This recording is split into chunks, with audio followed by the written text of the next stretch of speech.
Karen complained about my rooftop antenna. It linked directly to a defense network hub.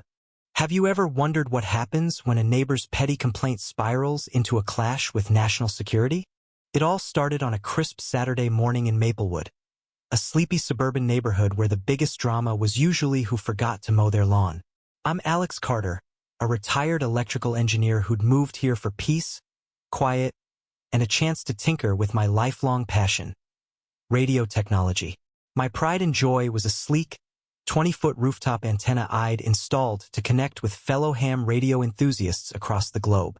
It wasn't just a hobby, it was my way of staying sharp, relaying messages, and even assisting in emergencies, like the time I helped coordinate aid during a hurricane in the Caribbean. But to my neighbor Karen, that antenna was an eyesore, a metal monstrosity ruining her pristine view of the cul-de-sac. Karen, a 40-something real estate agent with a penchant for HOA meetings and an uncanny ability to find fault in everything, knocked on my door that morning, her arms crossed and her lips pursed.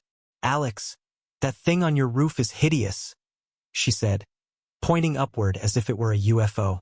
"It's got to go. It's lowering property values, and frankly, it's creepy. Are you spying on us or something?" Her accusation stung, but I kept my cool, explaining it was a licensed ham radio antenna, perfectly legal under FCC rules. She didn't care. "I'm filing a complaint with the HOA," she snapped, storming off. Little did she know, that antenna wasn't just for hobbyists, it was part of a classified defense network hub, and her complaint was about to unravel a storm she couldn't handle. Let's rewind. My antenna wasn't your average backyard setup.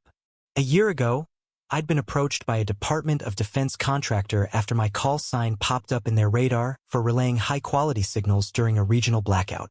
They needed reliable, decentralized communication nodes for a backup defense network, one that could operate off-grid if cyber threats crippled standard systems. My antenna, strategically placed in Maplewood's elevated terrain, was perfect. I signed a non-disclosure agreement, upgraded my equipment with their specs, and became an unofficial relay point for encrypted military signals. It was low-key. I didn't even tell my wife, Sarah, the full extent of it, just that I was helping with emergency comms. The antenna looked like any other ham setup, blending in with my hobbyist cover. But Karen's complaint was about to blow that cover wide open. I tried reasoning with her first. The next day, I brought over a printout of the FCC's over-the-air reception devices, ODERD rule, which protects antennas like mine from HOA restrictions, as long as they're on my property and meet size limits. "Karen, this is federal law," I said calmly, standing on her porch. "The HOA can't touch it." Her eyes narrowed. "We'll see about that," she huffed, slamming the door. By Monday, she'd rallied the HOA board, claiming my antenna was a safety hazard and probably illegal. She even posted on the Neighborhood X group, calling it a monstrosity and hinting I was up to something shady. Comments poured in. Some neighbors were curious, others annoyed, but most just wanted the drama to end. Then came the twist I didn't see coming. At the HOA meeting, Karen unveiled her secret weapon. Her cousin, Mike, a local contractor who claimed to have inside knowledge about radio towers. Mike swaggered into the community center, holding a stack of papers and a smug grin. "I've seen setups like this," he declared, pointing to a blurry photo of my antenna. "They can interfere with Wi-Fi, phones, even pacemakers. Alex is probably running some black market operation." The room gasped. I couldn't believe it. Mike was full of it, but his confidence swayed the crowd. Karen beamed, sensing victory. What neither of them knew was that Mike's expertise came from a brief stint installing cell towers, not defense-grade systems. His accusations were about to backfire spectacularly. The HOA sent me an official notice to remove the antenna within 30 days, citing community standards and potential interference. I was livid but stayed composed. I contacted my DoD liaison, Major Elena Torres, who was not amused. "This is a federal matter," she said over a secure line. "We'll handle it, but keep it quiet." I assumed they'd send a letter citing FCC regulations, and that'd be it. Instead, things escalated fast. 2 days later, a black SUV rolled into Maplewood, and out stepped Torres in civilian clothes, flanked by a man in a suit who introduced himself as Mr. Daniels from a vague federal agency. They requested a meeting with the HOA board and Karen. The meeting was held in the community center, and the tension was palpable. Karen sat at the front, arms crossed, ready to defend her crusade. Torres, calm but commanding, explained that my antenna was part of a critical infrastructure project under federal oversight. She didn't mention the defense network explicitly but dropped enough words like national security and encrypted relays to make everyone squirm. Daniels added, interfering with this equipment violates federal law. We'd hate to involve the FCC or worse. The room went silent.